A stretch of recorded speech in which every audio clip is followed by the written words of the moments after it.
الرحیم۔ اب جو تیسرا رکوع آ رہا ہے سورہ بقرہ کا، اس میں قرآن کی دعوت کا خلاصہ ہے۔ قرآن کیا ماننے کی دعوت دیتا ہے، اس کی پکار کیا ہے۔ جیسا کہ میں عرض کر چکا ہوں، 2/3 قرآن پہلے نازل ہو چکا ہے، پس منظر میں ہے۔ ہمارے لیے اس ترتیب مصحف کے اعتبار سے وہ قرآن بعد میں آئے گا، ترتیب نزولی کے اعتبار سے وہ پس منظر میں موجود ہے، لیکن چونکہ یہاں پر مصحف کے اندر یہاں سے آغاز کیا جا رہا ہے، لہذا اس کا خلاصہ جو ہے لب لباب یہ ایک رکوع میں، اور قرآن کے فلسفے کا اور اس کے بعد نہایت ہی اہم جو موضوعات ہیں اور مسائل ہیں ان کا ذکر پھر چوتھے رکوع میں۔ ابھی ہم تیسرا رکوع پڑھ رہے ہیں۔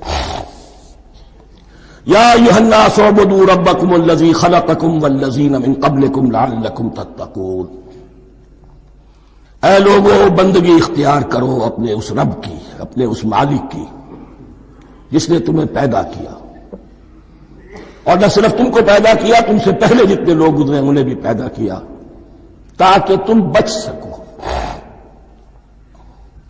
یہ قرآن کی دعوت کا خلاصہ ہے، اور یہ نوٹ کر لیجئے، یہ تمام انبیاء اور رسل کی دعوت یہی تھی۔ اب جب پڑھیں گے سورہ اعراف پڑھیں گے، سورہ شعراء پڑھیں گے، ایک ایک کا نام لے کر ان اعبدوا اللہ واطیعوہ، ہر رسول کی دعوت یہ تھی، اللہ کی بندگی کرو، میری اطاعت کرو۔ یا قوم اعبدوا اللہ ما لکم من الہ غیرہ، اے میری قوم کے لوگوں، اللہ کی بندگی کرو، تمہارا کوئی الہ اور معبود اس کے سوا نہیں ہے۔ پھر حضور قرآن یہی عبادت رب انسان کی تخلیق کی غایت ہے، وما خلقت الجن والانس الا لیعبدون۔ ہم نے جنوں اور انسانوں کو پیدا ہی صرف اس لیے کیا ہے کہ ہماری بندگی کریں۔ لیکن یہاں ایک فرق بہت بڑا ہے، تمام رسولوں کی دعوت یہی ہے، محمد الرسول اللہ کی بھی یہی ہے، لیکن بڑا فرق کیا ہے؟ باقی تمام رسولوں کی دعوت آپ کو ملے گی یا قوم، اے میری قوم کے لوگوں، یہاں ہے یا ایھا الناس، اے بنی آدم، اے بنی نوع انسان۔ معلوم ہوا کہ تمام رسول حضور سے پہلے صرف اپنی اپنی قوموں کی طرف آئے ہیں۔ پہلے اور آخری اور کامل رسول ہیں اللہ کے محمد صلی اللہ علیہ وسلم، جن کی دعوت آفاقی ہے۔ یا ایھا الناس، یا قوم نہیں، یا ایھا الناس اعبدوا ربکم الذی خلقکم والذین من قبلکم۔ اس میں دلیل بھی آ گئی کہ عام طور پر لوگ جو ہے غلط راستے پر اس دلیل سے جمے رہتے ہیں کہ ہمارے آباء و اجداد کا راستہ یہی تھا۔ تو بھائی، جیسے تم مخلوق ہو ایسے وہ بھی تو مخلوق تھے، جیسے تم خطا کر سکتے ہو وہ بھی تو خطا کر سکتے تھے۔ لہذا یہ نہ دیکھو کہ آباء و اجداد کا راستہ کیا تھا، دیکھو یہ کہ حق کیا ہے، لعلکم تتقون، تاکہ تم بچ جاؤ، دنیا میں افراط و تفریط کے دھکوں سے بچ جاؤ گے، آخرت میں اللہ کے عذاب سے بچ جاؤ گے۔ ان دونوں سے اگر بچنا ہے تو اللہ کی بندگی کی روش اختیار کرو۔ اچھا، کس رب کی؟ الذی جعل لکم الارض فراشا والسماء بناء، جس نے تمہارے لیے زمین کو فرش بنا دیا اور آسمان کو چھت بنا دیا۔ وانزل من السماء ماء، اور آسمان سے پانی برسایا۔ فاخرج به من الثمرات رزقا لکم، اور پھر اس پانی کے ذریعے سے زمین سے میووں کی شکل میں، پیداوار کی شکل میں تمہارے لیے رزق اگایا۔ فلا تجعلوا للہ اندادا وانتم تعلمون، تو ہرگز نہ اللہ کا مد مقابل کسی کو ٹھہراؤ جانتے بوجھتے۔ وانتم تعلمون کا ایک مطلب یہ بھی ہے کہ تم بھی مانتے ہو کہ اس کائنات کا خالق اللہ کے سوا کوئی نہیں۔ اہل عرب بھی مانتے تھے، جو ان کے دیوی دیوتا تھے وہ سمجھتے تھے کہ یہ اللہ کے اوتار ہیں، یا اللہ کے ہاں بہت یہ پسندیدہ ہیں، اللہ کے محبوب ہیں، اس کے اولیاء ہیں، اس کی بیٹیاں ہیں، لہذا یہ شفاعت کریں گے تو ہمارا بیڑا پار ہو جائے گا۔ ورنہ خالق وہ مانتے تھے اللہ ایک ہی ہے۔ جب تم یہ مانتے ہو کائنات کا خالق ایک، مدبر ایک، تو اب کسی کو اس کا مد مقابل نہ بناؤ۔ انداد ند کی جمع ہے، لا ضد لہ ولا ند لہ، اللہ کا کوئی مد مقابل نہیں۔ اس میں یہاں تک بات ہے کہ حضور اس درجے، اس توحید کی باریکیوں تک پہنچا کر گئے ہیں اس امت کو کہ کسی صحابی نے ایسے ہی کہہ دیا ما شاء اللہ و ما شئت، جو اللہ چاہے اور جو آپ چاہیں. حضور نے فوراً ٹوک دیا اجعلتنی للہ ندا، کیا تو نے مجھے اللہ کا مد مقابل بنا دیا ہے؟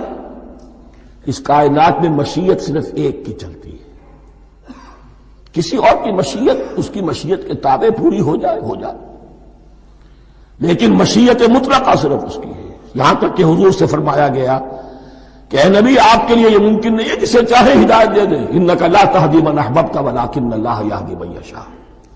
اگر یہ اختیار میں ہوتا تو ابو طالب دنیا سے بغیر ایمان لائے نہ جاتے. فلا تجعلوا للہ اندادا وانتم تعلمون. اب ان دو آیتوں میں تو یوں سمجھیے توحید نظری بھی اور توحید عملی بھی. توحید عملی کیا ہے؟ بندگی صرف اسی کی ہو. اب آیا ہے رسالت کا معاملہ. وَإِن كُنتُمْ فِي رَيْبٍ مِّمَّا نَزَّلْنَا عَلَىٰ عَبْدِنَا، اگر تمہیں رسالت محمدی پر شک ہے صلی اللہ علیہ وسلم، اس کے کیا معنی ہے؟ کہ تمہیں اس قرآن کے بارے میں شک ہے جو ہم نے اپنے بندے پر نازل کیا ہے. اگر ہے شک فی الواقع، وَإِن كُنتُمْ فِي رَيْبٍ، اگر تمہیں واقعتاً شک ہے مما نزلنا علی عبدنا، اس پر جو ہم نے اپنے بندے پر نازل فرمایا ہے، فاتوا بسورۃ من مثلہ، تو لے آؤ اس جیسی ایک ہی صورت. یہ ہم کل پوری تفصیل سے دیکھ چکے ہیں کہ برسبیل تنزل یہاں پہنچے ہیں. پہلے دو آیتیں میں نے آپ کو سنائی تھی جس میں پورے قرآن کی مثال لانے کا چیلنج کیا گیا. پھر ایک آیت سنائی جس میں 10 صورتیں ہی لے آؤ. اب آخری درجے میں ایک صورت ہی بنا لا، اور ایک صورت تو سورۃ العصر کے مساوی بھی ہو سکتی تھی، سورۃ الکوثر کے مساوی بھی ہو سکتی تھی. وَادْعُوا شُهَدَاءَكُم مِّن دُونِ اللَّهِ إِن كُنتُمْ صَادِقِينَ، اور بلا لو اپنے سارے مددگاروں کو اللہ کے سوا، جن ہوں انس ہوں. اس لیے کہ قریش کا خیال یہ تھا کہ جو شعراء ہوتے ہیں ان کے پاس جن ہوتے ہیں، وہ جن انہیں سکھاتے ہیں، ورنہ عام آدمی تو یہ شعر نہیں کہہ سکتا.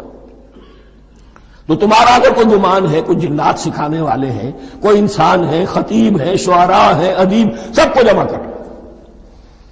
ان کنتم صادقین. اب یہ ہے بہت ہی، جس کو میں نے کل کہا تھا آپ کو یاد ہوگا، قرآن کا انداز کیا ہوتا ہے کہ وہ اپنے اندر جھانکنے کی دعوت دیتا ہے. یہ گویا کہ آنکھوں میں آنکھیں ڈال کر یہ کہا جا رہا ہے کہ حقیقت میں تمہیں کوئی شک نہیں ہے، یہ تم بات بنا رہے ہو صرف. اگر واقعتاً شک ہے تو آؤ میدان میں. حقیقت یہ ہے کہ تمہیں شک نہیں ہے. اگر تم سچے ہو فاتوا بسورۃ من مثلہ، تو اس جیسی ایک ہی صورت بنا لاؤ. فإن لم تفعلوا، اب ذرا انداز دیکھیے تحدی کا اور چیلنج کا. پھر اگر تم یہ نہ کر پاؤ وَلَن تَفْعَلُوا، اور ہرگز نہیں کر سکو گے. یہ چیلنج کون دے سکتا ہے؟ اللہ کے سوا کوئی نہیں دے سکتا. یہ انداز کسی کتاب کا نہیں ہے. ذَلِكَ الْكِتَابُ لَا رَيْبَ فِيهِ، یہ کسی کا نہیں ہے. فَإِن لَمْ تَفْعَلُوا وَلَن تَفْعَلُوا، پھر اگر تم نہ کر پاؤ اور تم ہرگز نہیں کر پاؤ گے، فَاتَّقُوا النَّارَ الَّتِي وَقُودُهَا النَّاسُ وَالْحِجَارَةُ، تو ڈرو اس آگ سے جس کا ایندھن بنے گے انسان اور پتھر. اعدت للکافرین، کافروں کے لیے تیار کر لی گئی ہے، بھڑکا دی گئی ہے. پتھروں کا ذکر خاص طور پر کیوں ہے؟ دو اس کے امکانات ہیں. آپ کو معلوم ہے کہ وہ جو پتھر کا کوئلہ ہوتا ہے اس کی آگ بڑی سخت ہوتی تھی، عام جو ہمارا یہ لکڑی کا کوئلہ ہوتا ہے اس کے مقابلے. اور دوسرے یہ بھی کہ چونکہ انہوں نے جو معبود تراش رکھے تھے وہ پتھر کے ہوتے تھے، تمہارے ساتھ ہی تمہارے ان معبودوں کو بھی جھونکا جائے گا، وہ بھی جلیں گے، تاکہ تمہاری حسرت کے اندر اضافہ ہو. ان سے ہم دعائیں مانگا کرتے تھے، ان کے سامنے ماتھے ٹیکتے تھے، ان کے سامنے ڈنڈوت کرتے تھے، ان کو چڑھاوے چڑھاتے تھے. اب یہاں گویا کہ ایمان باللہ توحید، ایمان بالرسالت اور ایمان بالآخرت. فاتقوا النار التي وقودها الناس والحجارة اعدت للكافرين وبشر الذين آمنوا وعملوا الصالحات، اور بشارت دے دیجئے اے نبی ان لوگوں کو کہ جو ایمان لائے اور جنہوں نے نیک عمل کیے. ان لہم جنات تجری من تحتہا الانہار، کہ ان کے لیے وہ باغات ہیں کہ جن کے دامن میں ندیاں بہتی ہوں گی. لفظی ترجمہ ہوگا جن کے نیچے ندیاں بہتی ہوں گی.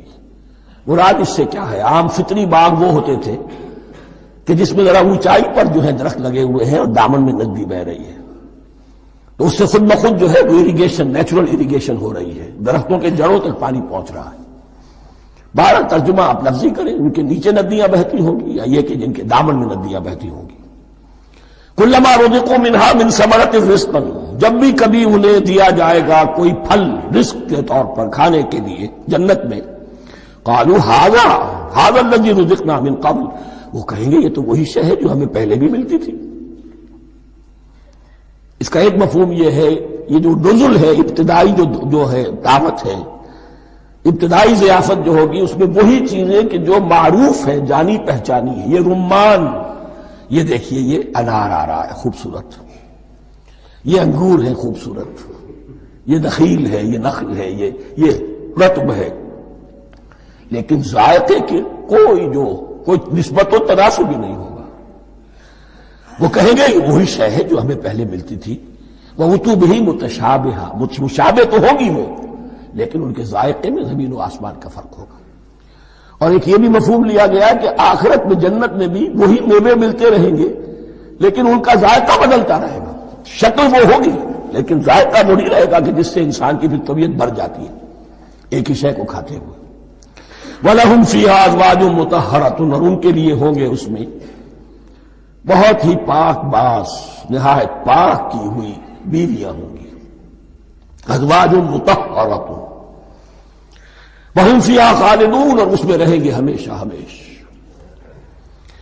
یہ تو تین جو اصول ہیں دین کے دعوت ایمان، توحید اور رسالت اور معاد، ایمان باللہ، ایمان بالرسول، ایمان بالآخرہ. اب ذرا کچھ ضمنی مسائل ہیں کہ جو بعض کفار کی طرف سے، بعض معتزلین کی طرف سے پیش ہوتے تھے، وہ کبھی بھی اس چیلنج کا مقابلہ تو نہ کر سکے، میدان میں تو نہ آ سکے. یہ بالکل ایسی بات ہے جیسے کسی مصور کی تصویر پر اعتراض کرنے والے تو بہت تھے. جب کہا گیا کہ ذرا یہ لیجیے قلم، اس کو ٹھیک کر دیجیے، یہ برش آپ کے ہاتھ میں دیتا ہوں، اب سب پیچھے ہٹ گئے. تو کوئی صورت قرآن کے مقابلے میں لانا وہ تو ان کے لیے ممکن نہیں تھی، لیکن ادھر ادھر سے اعتراضات کرنے کے لیے جو زبانیں کھلتی تھی ان میں سے ایک اعتراض نقل کیا جا رہا ہے. وہ یہ تھا کہ وہ کہتے تھے کہ قرآن مجید میں مکھی کی تشبیہ آئی ہے، یہ تو بڑی حقیر سی شے ہے. اعلیٰ کلام ہو اور اعلیٰ متکلم ہو وہ ایسی حقیر چیزوں کا تذکرہ نہیں کرتا. بیت العنکبوت مکڑی کا بھی ذکر ہے قرآن میں، اتنی حقیر شے کا، یہ کوئی اعلیٰ کلام نہیں. اس کا جواب دیا جا رہا ہے کہ اصل میں کہیں تشبیہ بیان کرنی ہے، تمثیل بیان کرنی ہے، تو دیکھنا یہ کہ جس شے کے لیے تشبیہ دی جا رہی ہے اس کی مناسبت والی شے ہو. شے کوئی بہت حقیر ہے تو کسی عظمت والی شے سے آخر کیسے تشبیہ دی جائے گی؟ وہ تو کسی حقیر شے سے ہی تشبیہ دی جائے گی تو جو اصل مقصد ہے تشبیہ کا وہ پورا ہوگا. ان اللہ لا یستحیی ان یضرب مثلا ما بعوضۃ فما فوقها، اللہ تعالیٰ کو تو اس میں کوئی جھجک نہیں ہے، کوئی شرم نہیں ہے کہ وہ مچھر کی مثال بیان کرے. تو اس سے اوپر، اب یا فوقہا میں دونوں معنی ہو جائیں گے، یعنی کمتر اور حقیر ہونے میں اس سے بھی بڑھ کر، یا یہ کہ اس سے اوپر کی کوئی شے اس کی مثال دینے میں اللہ کو کوئی جھجک نہیں. اس لیے کہ مکھی بھی بہرحال مچھر سے تو ذرا بڑی شے ہے. اس معنی میں بھی ہو سکتا ہے فوقہا، اور فوقہا اس معنی میں بھی کہ اس سے بھی حقیر ہونے میں اس سے بھی بڑھ کر.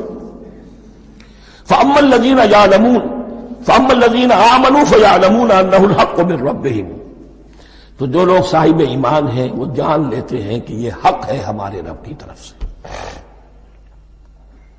وَأَمَّا الَّذِينَ كَفَرُوا، اور جنہوں نے کفر کیا ہے، فَيَقُولُونَ مَاذَا أَرَادَ اللَّهُ بِهَذَا مَثَلًا، یہ کیا مثال اللہ نے دی، کیا ارادہ ہوا اللہ کا اس مثال کے ذریعے سے. ناک منہ چڑھا رہے ہیں، اعتراض کر رہے ہیں. اب جو آ رہا ہے اگلا جملہ وہ ہے بہت اہم، یضل بہ کثیرا ویہدی بہ کثیرا، اسی کے ذریعے سے اللہ بہتوں کو ہدایت دیتا ہے اور اسی کے ذریعے سے بہتوں کو گمراہ کرتا ہے. معلوم ہوا کہ ہدایت اور گمراہی اور ہدایت اور ضلالت انسان کی سبجیکٹو کنڈیشن کے اوپر دار و مدار ہے اس کا. آپ کے دل میں خیر ہے، بھلائی ہے، نیت صحیح ہے، طلب ہدایت، طلب علم، اس میں آپ سچے ہیں، آپ کو ہدایت مل جائے گی. دل میں زیغ ہے، کجی ہے، نیت میں ٹیڑھ ہے، فساد ہے، تو اسی کے ذریعے سے اللہ آپ کی گمراہی میں اضافہ کر دے گا. یضل بہ کثیرا ویہدی بہ کثیرا. لیکن اللہ کا یہ کسی کو ہدایت دینا اور کسی کو ضلالت دینا علل ٹپ نہیں ہے، کسی قاعدے اور قانون کے بغیر نہیں ہے. وما یضل بہ الا الفاسقین. نہیں گمراہ کرتا وہ اس کے ذریعے سے مگر صرف سرکش لوگوں کو، جن میں سرکشی ہے، تعلی ہے، تکبر ہے. اور ان کے اوصاف کیا ہے؟ الذین ینقضون عہد اللہ من بعد میثاقہ. جو توڑ دیتے ہیں اللہ کے ساتھ کیے ہوئے عہد کو. اور سب سے بڑا عہد یہ سورہ اعراف میں چل کر آئے گا، عہد الست. عالم ارواح میں ہم عہد الست کر کے آئے. الست بربکم قالوا بلا. کیا میں ہی نہیں ہوں تمہارا رب؟ تمام ارواح نے میں بھی تھا، آپ بھی تھے، سب تھے، کل انسان. جتنے انسان دنیا میں آج تک آ چکے ہیں وہ بھی تھے، اور جو آنے ہیں ابھی قیامت تک وہ بھی تھے. لیکن تھے صرف ارواح کی شکل میں، جسم نہیں تھے. اور یہ میں آپ کو بتا چکا ہوں، مکمل وجود ہے انسان کا روحانی وجود. اولاً تخلیق اس کی ہوئی تھی، اسی سے آگے چل کر ایک بہت فلسفے کا بہت گہرا مضمون آ رہا ہے آگے چل کر. وہ جو عہد الست الست بربکم قالوا بلا، انہوں نے اس عہد کو توڑا. اللہ کو اپنا مالک اور خالق اور اپنا حاکم جاننے کی بجائے خود حاکم بن کر بیٹھ گئے. الیس لی ملک مصر. کیا مصر کی بادشاہی میری نہیں ہے؟ I am the sovereign. We are sovereign. Popular sovereignty. بغاوت، سرکشی، فاسق. وما يضل به الا الفاسقين الذين ينقضون میثاقہ وَيَقْطَعُونَ مَا أَمَرَ اللَّهُ بِهِ أَن يُوصَلَ. اور کاٹتے ہیں وہ چیز جسے اللہ نے جوڑنے کا حکم دیا ہے. اللہ نے صلہ رحمی کا حکم دیا ہے، یہ قطع رحمی کرتے ہیں. مال کی طلب میں بھائی بھائی کو ختم کرتا ہے، اس کے مال کو ہتھیانے کے لیے، اپنی ذاتی اغراض کے لیے تمام اخلاقی حدود جو ہے انسان پسو پیش ڈال دیتا ہے. اپنا تکبر، اپنے لیے تعلی. الذین، آپ دیکھیے نوٹ کیجئے، اس میں ہماری شریعت کا فلسفہ یہ ہے. ایک تعلق ہے اللہ کا بندے کے ساتھ، حقوق اللہ. ایک ہے بندوں کا بندوں کے ساتھ، حقوق العباد. اللہ کا حق کیا ہے؟ اسے حاکم اور مالک، اور حاکم سمجھو، الملک سمجھو، خود اس کے بندے بنو. انسانوں کا حق کیا ہے؟ کونوا عباد اللہ اخوانا. سب آپس میں بھائی بھائی اللہ کے بندے بن جاؤ. اور اس میں سب سے اہم ترین رحمی رشتہ ہے، سگے بھائی، سگے بھائی بہنیں. پھر دادی کے اوپر جا کر وہ کزنز آ جائیں گے، پر دادی پر جا کر اور جمع ہو جائیں گے، یہاں تک کہ آدم و حوا پر تمام انسان جمع ہو جائیں گے. تو رحمی رشتے کی بڑی اہمیت ہے. تو وہ فاسقین کے جو توڑتے ہیں اللہ کے عہد کو، اس کو مضبوطی سے باندھنے کے بعد، وَيَقْطَعُونَ مَا أَمَرَ اللَّهُ بِهِ أَن يُوصَلَ وَيُفْسِدُونَ فِي الْأَرْضِ. انہی دونوں چیزوں کے نتیجے میں زمین میں فساد پیدا ہوتا ہے. یا اللہ کی اطاعت سے باغی ہو گئے، اور یا آپس میں ایک دوسرے کی گردنیں کاٹنے لگے. اولئک هم الخاسرون. یہی لوگ ہیں جو بالآخر خسارے میں، آخری اور دائمی خسارے میں رہنے والے ہیں. کیف تکفرون باللہ وکنتم امواتا. تم کیسے کفر کرتے ہو اللہ کا؟ بڑا پیارا انداز ہے. وکنتم امواتا، تم مردہ تھے، فاحیاکم، تمہیں زندہ کیا، ثم یمیتکم، پھر تمہیں مارے گا، ثم یحییکم، پھر جلائے گا، ثم الیہ ترجعون، پھر تم اس کی طرف لوٹ جاؤ گے، لوٹا دیے جاؤ گے. یہاں وہ بات آ گئی جو آج نگاہوں سے بالکل اوجھل ہو چکی ہے. یہ ہم دنیا میں آنے سے پہلے مردہ تھے، کیا مانی؟ یہ مضمون آ کر اصل میں سورہ غافر یا سورہ مومن میں چل کر اس کی پوری وضاحت ہوگی، لیکن چونکہ یہاں تذکرہ ہو چکا ہے عہد الست کا، ہماری پہلی تخلیق ہوئی عالم ارواح میں، ارواح کی صورت میں، پھر ہمیں سلا دیا گیا، وہ ہماری پہلی موت تھی۔ مردہ جو ہے معدوم نہیں ہوتا، مردہ ہوتا ہے، بے جان ہوتا ہے، سویا ہوا ہوتا ہے، اور موت کو اور نیند کو تشبیہ دی گئی ہے۔ پھر ہمیں اس جسد کے ساتھ یہاں زندہ کیا گیا، پھر موت طاری ہوگی، پھر ہمیں زندہ کیا جائے گا۔ یہ آیت جیسا کہ میں نے عرض کیا بہت بڑی اور بڑی گہری حکمت اور فلسفہ قرآن کی آیت ہے۔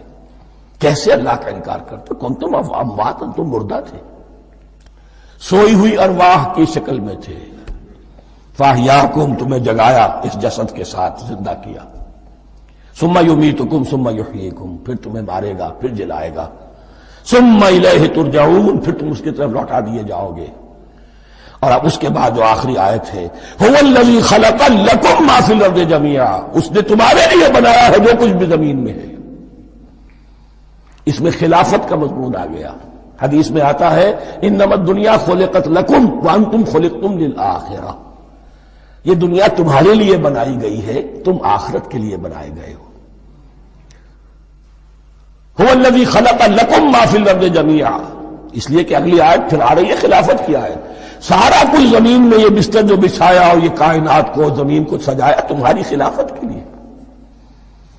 ثم استوى الى السماء فسواهن سبع سماوات، پھر وہ متوجہ ہوا آسمانوں کی طرف اور انہیں 7 آسمانوں کی شکل میں بنا دیا۔